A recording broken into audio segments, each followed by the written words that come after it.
dominasi politik dalam dunia sastra Indonesia dapat dilihat dengan sangat jelas dalam pertentangan antara Lekra, yaitu Lembaga Kebudayaan Rakyat, dan Manikebu, Manifest Kebudayaan pada era 1950 hingga 1960-an. Kedua kelompok ini mempresentasikan dua kutub ideologi yang bertolak belakang dan memainkan peran besar dalam membentuk wajah sastra dan kebudayaan Indonesia pasca kemerdekaan. Setelah kemerdekaan Indonesia tidak hanya bergulat dengan pembangunan fisik, tetapi juga identitas kultural dan ideologi dua kelompok utama dalam pertarungan yang bervariasi dengan Partai Komunis Indonesia dan Manikebu yang didukung oleh kaum intelektual non-komunis. Lalu, Lekra, Lembaga Kebudayaan Rakyat, didirikan pada tahun 1950, merupakan organisasi kebudayaan yang berada di bawah naungan PKI. Mengenal prinsip politik sebagai panglima, artinya sastra harus tunduk pada garis ideologi partai mengusung realisme sosialis, yaitu sastra yang berpihak pada rakyat, terutama kaum tertindas. Lekra memiliki ciri-ciri, yaitu berorientasi pada perjuangan kelas bahasa yang lugas ide dan ideologis, serta tema-tema berburu, petani, dan revolusi. Manikebu adalah manifest kebudayaan yang berdiri sejak tahun 1963 sebagai reaksi terhadap dominasi dan tekanan ideologis,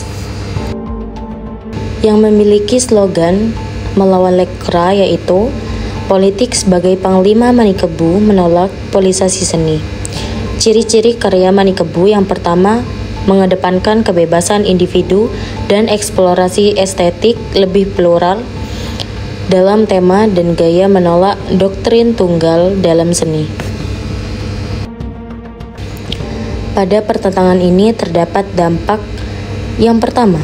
Pada awal 1960-an, Lekra mendapat dukungan politik yang besar karena kedekatannya dengan PKI. Akibatnya, Manikebu dan pendukungnya mendapat tekanan hebat, bahkan dicap sebagai anti-revolusi. Kemudian, banyak penulis Manikebu dilarang terbit, dimusuhi, bahkan dikejar-kejar. Secara politik, setelah peristiwa G30 SPKI 1965 dan jatuhnya PKI, giliran penulis-penulis Lekra yang diberangus, banyak yang dipenjara, dibunuh, atau dibungkam, serta karya-karya sastrawan Lekra dilarang terbit dan nama mereka dihapus dari sejarah sastra resmi selama Orde Baru. Dan sebaliknya, tokoh-tokoh Manikebu kembali mendapat ruang dan pengaruh dalam kebijakan kebudayaan pada era Orde Baru. Pertarungan ini menciptakan trauma dan polarisasi dalam dunia sastra Indonesia. Hingga kini, kedua kubu menyumbang dinamika penting dalam perkembangan sastra, baik dari sisi bentuk maupun ideologi. Kini, karya-karya dari kedua pihak mulai dikaji ulang secara lebih objektif dan historis, serta banyak diskusi yang menilai bahwa keduanya punya kontribusi besar, meski berada di posisi ideologis yang berbeda.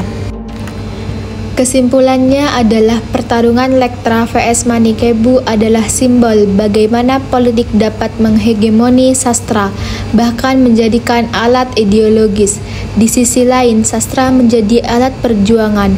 Ia juga bisa menjadi korban represi jika tak tunduk pada kuasa politik. Ini menjadi pelajaran penting bahwa dunia sastra seharusnya diberi ruang untuk tetap bebas sekaligus reflektif terhadap realitas sosial.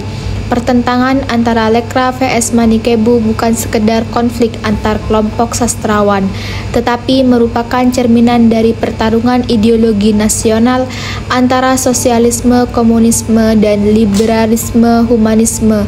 Dunia sastra menjadi arena dominasi politik, namun juga medan untuk memperjuangkan kebebasan berekspresi. Warisan polemik ini masih terasa dalam diskursus sastra Indonesia hingga kini.